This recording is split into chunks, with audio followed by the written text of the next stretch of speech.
Innal hamdalillah nahmaduhu wa nasta'inuhu wa nastaghfiruh wa na'udzu billahi min shururi anfusina wa min sayyiati a'malina may yahdihillahu fala mudhillalah wa may yudlil fala hadiyalah wa asyhadu an la ilaha illallah wahdahu la syarikalah wa asyhadu anna Muhammadan 'abduhu wa rasuluhu sallallahu alaihi wa ala alihi wa sahbihi wa sallam wa ba'd. Kaum muslimin jamaah salat maghrib Masjid Baitur Rahman Tegal Mojo rahimani wa rahimakumullah. Mulai kesempatan malam hari ini kajian rutin kita setiap Ahad malam Senin memasuki topik baru, tetap topik bahasan baru, yaitu memasuki surat Ali Imran. Dan dalam kesempatan malam ini kita akan bahas ayat yang kedua dan yang ketiga dari surat Ali Imran. Allah Subhanahu wa taala sampaikan di ayat yang kedua, setelah Allah buka firman-Nya di awal surat ini dengan fawatihus suwar, dengan huruf muqatta'ah, huruf yang terpotong-potong, alif, lam dan mim. Maka Allah katakan, Allahu la ilaha illa huwa. Allah adalah zat yang tiada sesembahan yang berhak disembah illa huwa, melainkan Dia. Al-Hayyu, dan Dia adalah zat yang hidup, zat yang mengurusi dirinya sendiri. Dia tidak butuh bantuan yang lain, bantuan makhluk untuk mengurusi dirinya sendiri. Al-Qayyum, Dia adalah zat yang mengurusi yang lain. Bahkan Allah lah yang mengurusi makhluknya, mengurusi segala kebutuhan makhluknya, yang memberikan berbagai macam limpahan nikmat kepada makhluknya. Maka berkenaan dengan, maka di sini kita jumpai nama Tuhan yang kita sembah, yaitu Allah. Maka tentu Allah adalah nama untuk zat yang suci yang kita sembah. Ya, dan Allah ini adalah nama yang memiliki akar kata, karena yang namanya nama itu boleh jadi ada maknanya dan ada nama-nama yang kita tidak tahu maknanya. Ya, misalnya Jongkang, itu nama yang ada maknanya atau tidak ada maknanya. Maka anggap saja nama yang tidak ada maknanya. Tapi kalau Tegal, Tegal Mojo itu ada maknanya. Tegal ya Tegalan, Mojo pohon mojo. Ya, karena dulu di sini Tegalan dan ada pohon mojo, sehingga disebut Tegal Mojo. Nah, Allah sedangkan nama Allah yaitu Allah. Ya, maka Allah itu diambil dari kata-kata al-ilah, yang artinya dalam bahasa Arab adalah ma'luh, yang jika kita terjemahkan artinya zat yang disembah. Dan Dia adalah zat yang disembah hubban wa ta'dhiman, karena cinta sekaligus segan, hormat dan mengagungkan. Ya. Maka Allah Subhanahu wa taala disembah dengan cinta dan pengagungan. Karena kita cinta dengan Allah Subhanahu wa taala, maka kita akan semangat menjalankan apa yang Dia perintahkan. Wa ta'dhiman, dan karena kita hormat, memuliakan, takut, maka kita akan bersemangat untuk meninggalkan berbagai macam hal yang dilarang oleh Allah Subhanahu wa taala. Maka hal ini menunjukkan sikap yang benar untuk menyembah Allah Subhanahu wa taala. Allah Subhanahu wa taala kita sembah hubban wa ta'dhima, karena cinta dan karena kita takut dan hormat dan mengagungkannya. Dengan cinta kita semangat untuk mengerjakan perintah, dengan ta'zim, dengan takut, hormat dan segan, maka kita semangat untuk meninggalkan larangan. Kemudian la ilaha illa huwa, tiada sesembahan yang berhak disembah melainkan Dia. Yang dimaksud dengan Dia adalah Dia Allah Subhanahu wa taala. Dan terjemah yang tepat untuk la ilaha illallah bukan tiada sesembahan atau tidak ada Tuhan kecuali Allah. Karena ini adalah pernyataan yang tidak sesuai dengan kenyataan. Karena kenyataannya terdapat banyak Tuhan selain Allah. Banyak yang disembah-sembah oleh sebagian manusia dan dia adalah makhluk dan bukan Allah Subhanahu wa ta'ala. Oleh karena itu menerjemahkan la ilaha illallah dengan tiada Tuhan atau tiada sesembahan melainkan Allah adalah terjemah yang keliru. Terjemah yang benar la ilaha illallah atau di sini la ilaha illahu maknanya adalah tiada atau tidak ada sesembahan yang berhak disembah. Illallah kecuali Allah. Artinya kalau dengan model terjemah yang kedua kita mengakui bahasanya di alam nyata itu terdapat banyak sesembahan. Namun kita tegaskan semuanya tidak berhak disembah. Dan kita tegaskan kembali satu-satunya yang berhak disembah hanyalah Allah Subhanahu wa ta'ala. Nah, terjemah semacam ini menerjemahkan la ilaha illallah dengan tidak ada atau tiada Tuhan atau sesembahan yang berhak disembah melainkan Allah. Ini sejalan dengan atau dalilnya adalah firman Allah di surat Al-Hajj ayat ke-62. Allah Subhanahu wa taala katakan, "Dzalika bi annallaha huwal haq." Hal itu dikarenakan Allah adalah sesembahan yang berhak disembah. Wa anna ma yad'una min dunihi huwal batil. Dan segala sesuatu yang dipuja-puja oleh sejumlah manusia yang manusia itu beribadah dan berdoa kepadanya wal batil, itu tidak berhak untuk disembah. Dia adalah batil, satu hal yang tidak berhak untuk disembah. Surat Al-Hajj ayat yang ke-62. Maka Allah katakan di surat Al-Hajj ayat 62 bahasanya Allah adalah sesembahan yang berhak disembah, sedangkan berbagai macam Tuhan dan sesembahan selain Allah adalah Tuhan dan sesembahan namun yang disembah-sembah oleh pengikutnya namun tidak berhak untuk disembah. La ilaha illahu, tiada sesembahan yang berhak disembah melainkan Dia. Ya, huwa di sini adalah kata ganti yang merujuk yang refernya kepada Allah. Dan huwa di sini bukanlah nama Allah Subhanahu wa ta'ala. Lain hanya kalau Allah, maka Allah itu adalah nama Tuhan yang kita sembah. Maka kalau bunyinya la ilaha illallah, maka Allahnya adalah nama Tuhan yang kita sembah. Ada la ilaha illa huwa, maka huwa itu bukanlah nama Allah Subhanahu wa ta'ala, namun kata ganti yang mengacu kepada Allah. Nah, kalau kemudian kita katakan kalau ada orang yang membuat kesimpulan berdasarkan surat Ali Imran ayat yang kedua, huwa itu nama Allah. Buktinya la ilaha illa huwa.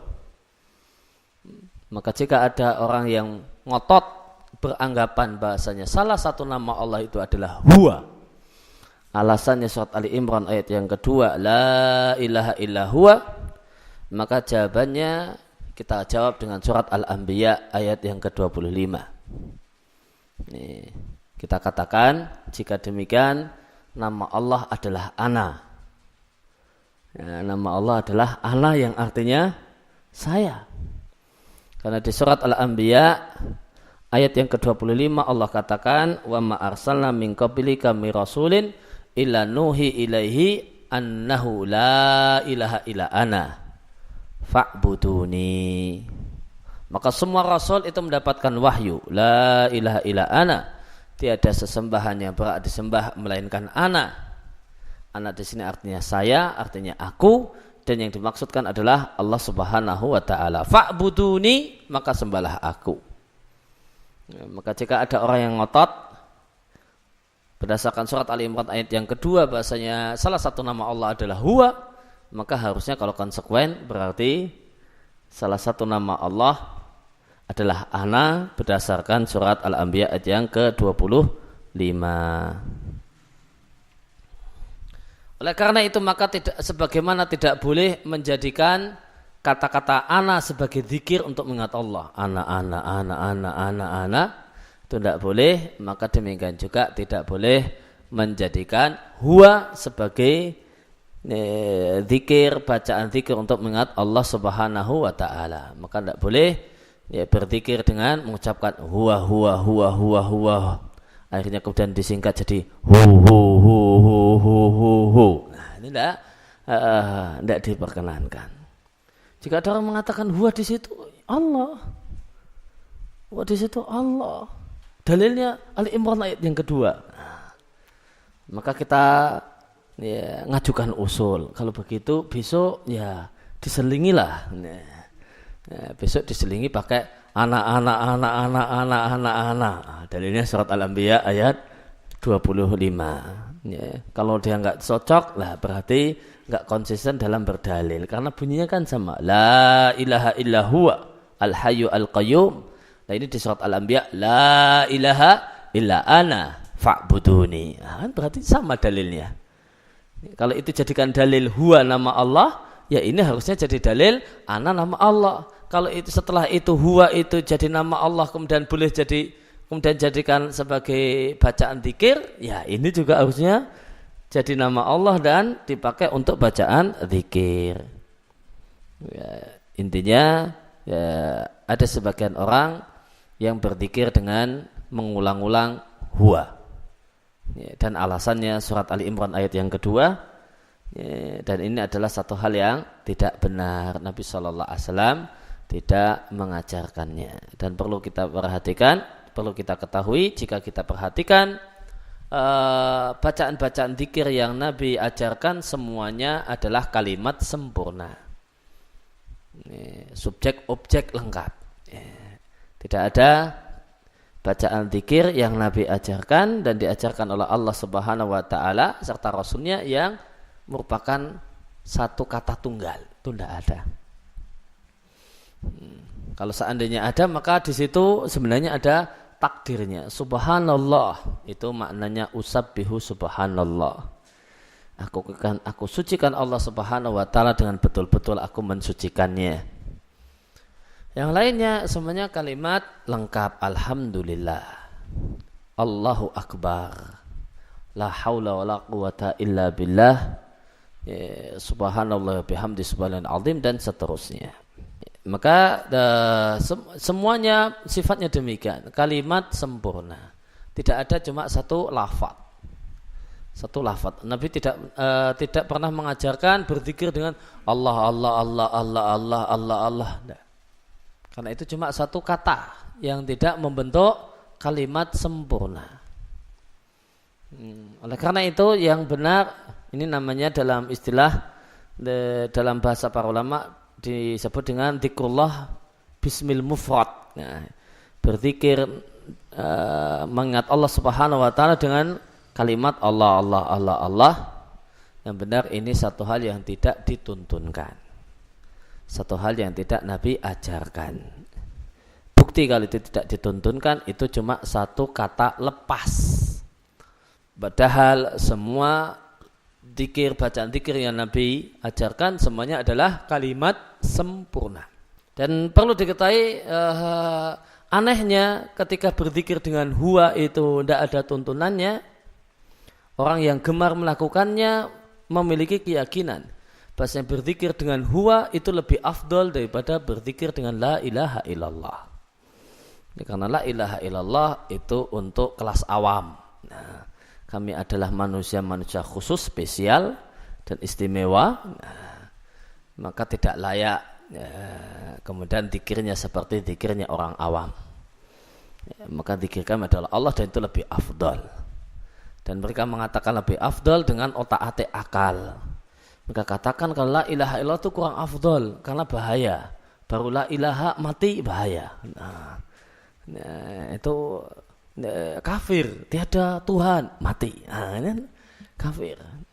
Kalau Allah kan aman. Nah, atau huwa kan aman. Nah, Allah kan enggak aman. Huwa kan aman. Ini kalau la ilaha illallah bahaya itu.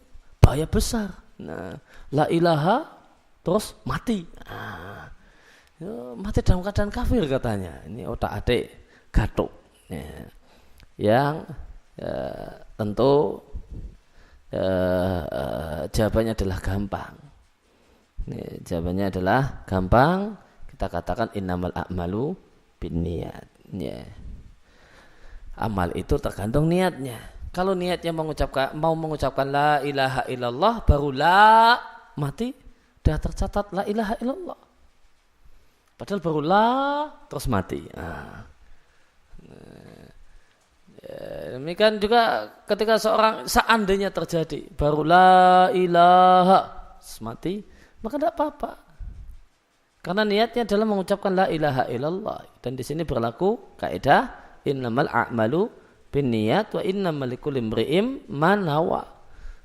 Segala amal itu dengan niat dan orang itu mendapatkan sebagaimana apa yang dia niatkan. Dia tidak berniat untuk ateis la ilaha, namun dia bermaksud untuk bertauhid, maka Allah Subhanahu wa taala mencatat dan Allah mengetahui apa yang jadi niatnya.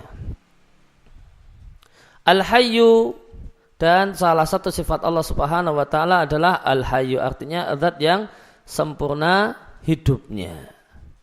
Dan sempurnanya hidup Allah Subhanahu wa taala ini mencakup dua hal. Mencakup keberadaan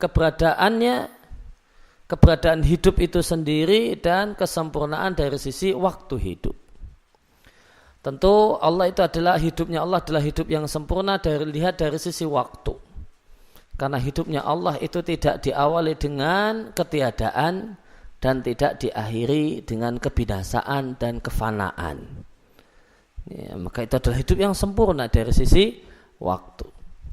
Kemudian yang kedua, hidup Allah adalah hidup yang sempurna dari sisi wujudul hayat. Keberadaan hidup itu sendiri pada Allah Subhanahu wa taala. Allah Subhanahu, yaitu maksudnya Allah itu hidup dalam keadaan melihat secara sempurna, melihat dengan sempurna, mengetahui secara sempurna dan yang lainnya. Maka keadaan hidup Allah itu adalah keadaan yang sempurna. Maka Allah itu adalah zat yang maha hidup, yaitu hidup yang sempurna dengan dua sisi di atas. Al-Qayyum itu diambil dari kata-kata qiyam, artinya berdiri. Sedangkan maknanya dalam bahasa Arab adalah al-qa'imu binafsihi, al-qa'imu ala ghairihi. Al-Qayyum itu artinya adalah yang ngurusi dirinya sendiri dan ngurusi yang lain. Maka karena salah satu makna Al-Qayyum adalah ngurusi diri sendiri, maka maknanya Allah tidak membutuhkan makhluk. Tidak membutuhkan yang lain. Dan Allah itu yang mengurusi makhluknya, artinya seluruh makhluk membutuhkan Allah Subhanahu wa taala. Demikianlah Allah Subhanahu wa taala, dia tidak membutuhkan makhluk. Dan semua makhluk membutuhkan Allah Subhanahu wa taala. Nah, dan di sini kita jumpai dua nama Allah ini terkumpul di satu ayat, Al-Hayyu Al-Qayyum. Dia adalah zat yang maha hidup dan dia adalah Al-Qayyum, zat yang mengurusi dirinya dan makhluknya. Maka ketika dua nama Allah ini terkumpul, di sini, maka ini dua nama ini mencakup semua nama Allah Subhanahu wa taala. Maka ketika kita yakini bahasanya Allah itu Al-Hayyu, zat yang hidup dengan sempurna, maka ini menunjukkan kamalus sifat. Sifat-sifat Allah itu sempurna. Karena Allah itu hidup dengan keberadaan hidup yang sempurna, mendengar secara sempurna, melihat secara sempurna, mengetahui secara sempurna dan seterusnya. Dan Al-Qayyum, dia adalah zat yang mengurusi dirinya dan yang lainnya. Maka ini menunjukkan kamalul af'al. Perbuatan Allah seluruhnya adalah baik dan sempurna. Karena Allah ketika Allah melakukan perbuatan ini dan itu, memberikan rezeki kepada ini, memberikan musibah kepada itu, maka itu dalam rangka untuk mengatur dan mengurusi makhluknya. Maka di Al-Hayyu Al-Qayyum, di kata-kata Al-Hayyu itu kamalul sifat, dan di kata-kata Al-Qayyum itu kamalul af'al. Maka Al-Hayyu Al-Qayyum menunjukkan betapa sempurnanya sifat-sifat Allah Subhanahu wa taala dan betapa sempurna perbuatan Allah. Nazzala 'alaikal kitaba bil haqq. Allah Subhanahu wa taala menurunkan kepadamu Alkitab yaitu Al-Qur'an bil haqq dengan benar. Yang namanya turun, menurunkan tentu diambil dari kata-kata turun, dan turun itu dari atas dan ke bawah. Sehingga ayat ini adalah dalil bahasanya Allah itu zatnya ada di atas sana. Maka semua ayat yang mengatakan bahasanya Allah menurunkan Al-Quran adalah dalil bahasanya Allah Subhanahu wa taala itu di atas sana dan tidak di mana-mana. Allah turunkan alaika padamu Alkitab atau sebelumnya nazzala itu kalau dari sisi bahasa Arab mengandung muatan kalau itu berbolak-balik turun. Nazzala itu dari sisi bahasa Arab punya arti bolak-balik turun. Sehingga nazzala alaikal kitab itu mengisyaratkan kalau Al-Quran itu turunnya tidak sekaligus namun setahap demi setahap, sedikit demi sedikit. Alkitab yang dimaksud dengan Alkitab adalah Al-Quran. Al-Quran disebut kitab karena dia itu maktubun, karena dia itu ditulis, dicatat. Dan Al-Quran itu ditulis dan dicatat di 3 tempat. Yang pertama, dia ditulis di Lauhil Mahfuz. Sebagaimana firman Allah di surat Al-Waqiah ayat 77 dan 78, innahu laqur'anun karim. Sungguh itu adalah Al-Quran yang mulia, fi kitabim maknun, di kitab yang tersimpan, yaitu Lauhil Mahfuz. Maka dia tercatat lengkap dari surat Al-Fatihah sampai surat An-Nas di Lauhil Mahfuz. Kemudian yang kedua, dia tercatat di lembaran-lembaran yang ada di tangan malaikat. Semisal di surat Abasa, faman syaa dzakara fi sufi mukarramah marfu'atin mutahharah bi aidi safarah. Di ayat yang ke-15, bi aidi safarah. Al-Quran itu ada lembaran-lembarannya, itu ada di tangan para malaikat. Kemudian yang ketiga, kitab itu artinya adalah sesuatu yang ditutupi, sesuatu yang ditulis adalah karena dia adalah satu hal yang dituliskan dan dicatat di lembaran-lembaran mushaf yang kita baca dan kita miliki. Allah menurunkan Al-Quran kepadamu bil haq, dengan benar. Bil haq di sini bisa diterjemahkan dengan 2 penerjemahan. Yang pertama, terjemah bebasnya, dan Allah Subhanahu wa taala itu benar-benar menurunkan Al-Quran kepadamu. Enggak bohong. Itu benar, itu hak. Boleh diterjemahkan demikian. Ya, Allah Subhanahu wa taala itu benar-benar, bil haknya di sini, benar-benar menurunkan Quran kepadamu. Kemudian boleh juga diterjemahkan dengan membawa kebenaran. Allah Subhanahu wa taala menurunkan nazzala 'alaikal kitaba bil haqqi, dengan memuat kebenaran. Kitab yang Allah turunkan itu memuat kebenaran. Dan tentu isi Al-Quran itu ada 2 macam, berita serta aturan, perintah dan larangan.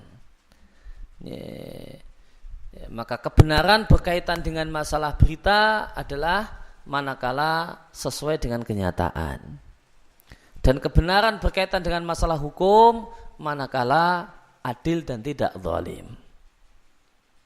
Musaddiqal lima baina yadaihi, Al-Quran itu membenarkan kitab-kitab di hadapannya. Di hadapannya berarti sebelumnya. Yang dimaksud dengan Al-Quran itu membenarkan kitab-kitab sebelumnya, itu mencakup 2 hal. Yang pertama, Al-Quran itu membenarkan Taurat dan Injil, karena Taurat dan Injil itu cerita nanti akan turun Al-Quran.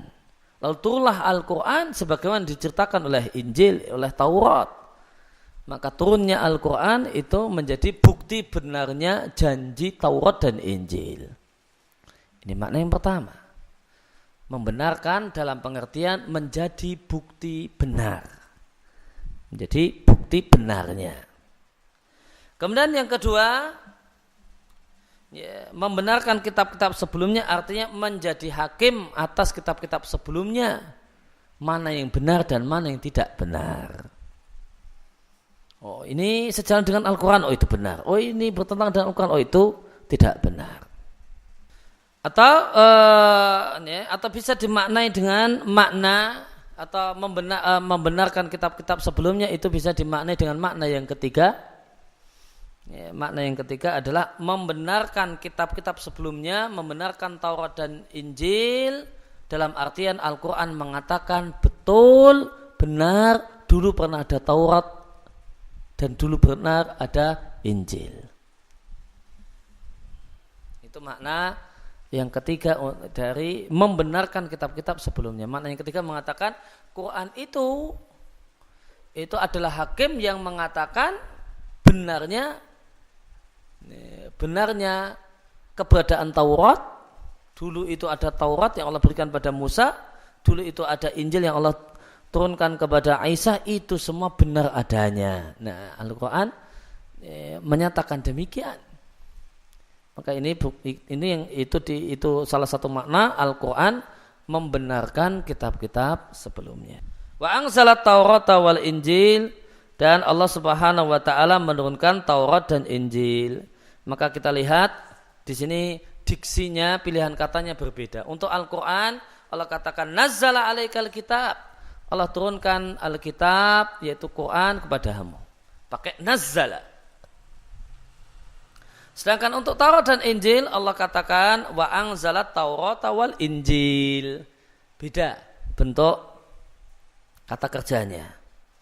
Maka kenapa kok menggunakan kata kerja yang berbeda? Ini mengisyaratkan model turun yang berbeda antara Al-Quran dengan kitab-kitab sebelumnya Taurat dan Injil.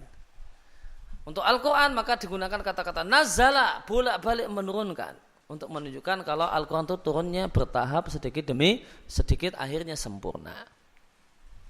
Akhirnya hukum-hukumnya sempurna saat haji wukuf di Arafah tanggal 9 Dzulhijjah tahun 10 Hijriah.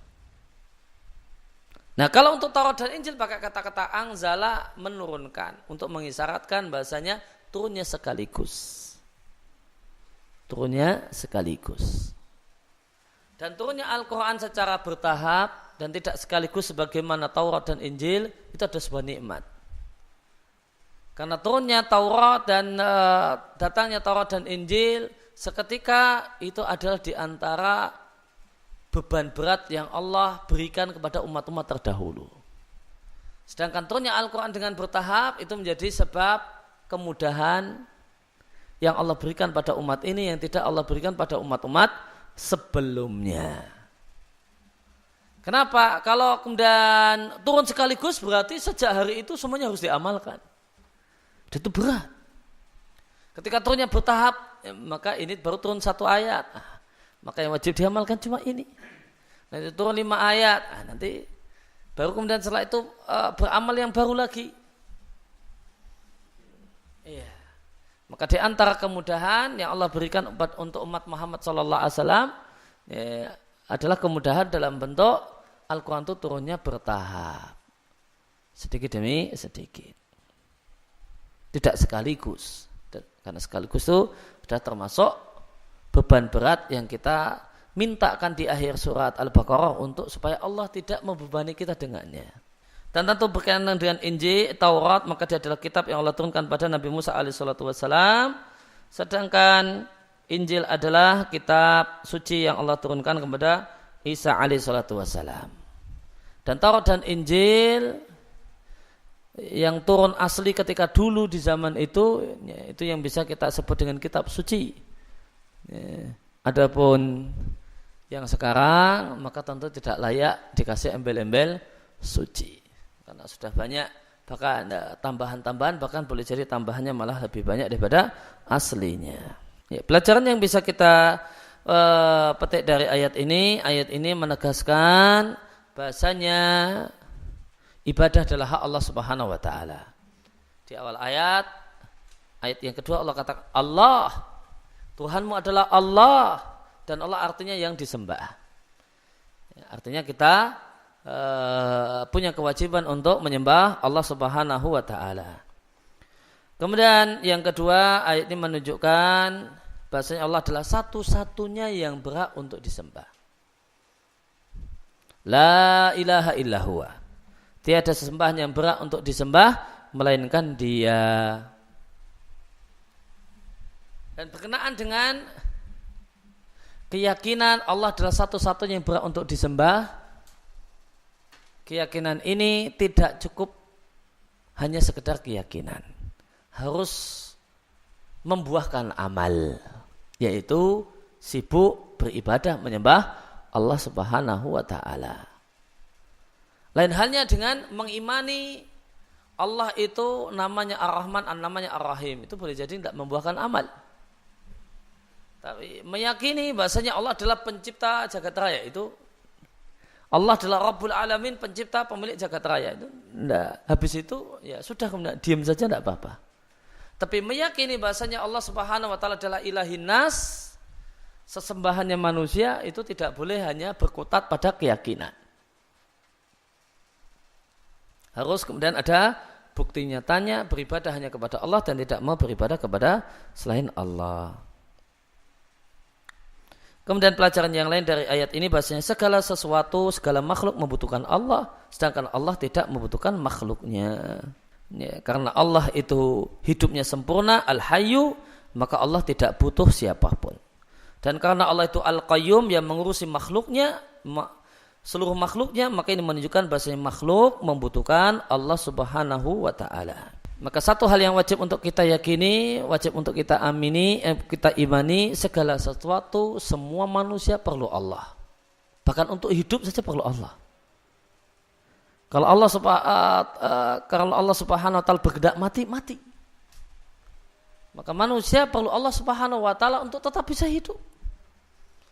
Minta kemurahan dan kasih sayang Allah supaya besok pagi masih bisa bangun tidur, menghirup napas, dan tidak jadi mati, dan tidak mati berkelanjutan. Ya, maka segala sesuatu membutuhkan Allah Subhanahu wa ta'ala, dan Allah tidak membutuhkan dan tidak perlu makhluknya. Oleh karena itu, untuk apa Allah perintahkan manusia beribadah? Bukan karena Allah membutuhkan makhluknya dan ibadah makhluknya. Allah perintahkan manusia untuk beribadah itu untuk kepentingan manusia. Ya, supaya kamu berhak masuk surga, supaya kamu wahai manusia berhak untuk mendapatkan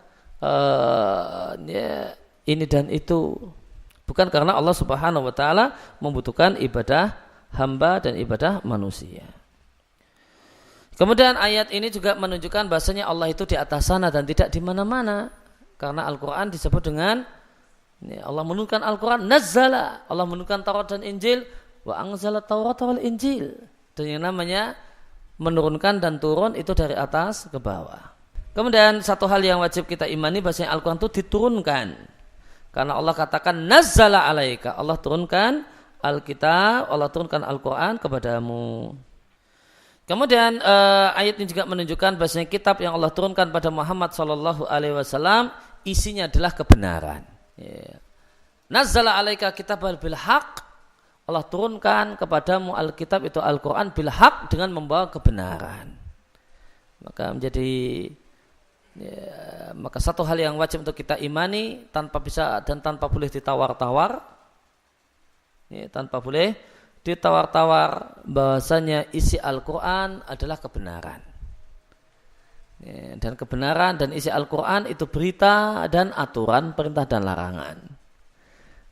Kebenaran terkait dengan berita manakala berita itu apa adanya dan sesuai dengan kenyataan. Dan kebenaran berkaitan dengan masalah hukum, perintah dan larangan manakala hukum, perintah dan larangan tersebut itu adalah hukum dan aturan yang adil. Ya, demikian kurang lebih yang kita bahas, kita kaji kesempatan malam hari ini. Dua ayat yang pertama dari surat Ali Imran, ayat yang kedua dan ayat yang ketiga. Wassallallahu ala nabiyina Muhammadin wa ala alihi washabihi wasallam wa akhu da'wana alhamdulillahi rabbil alamin.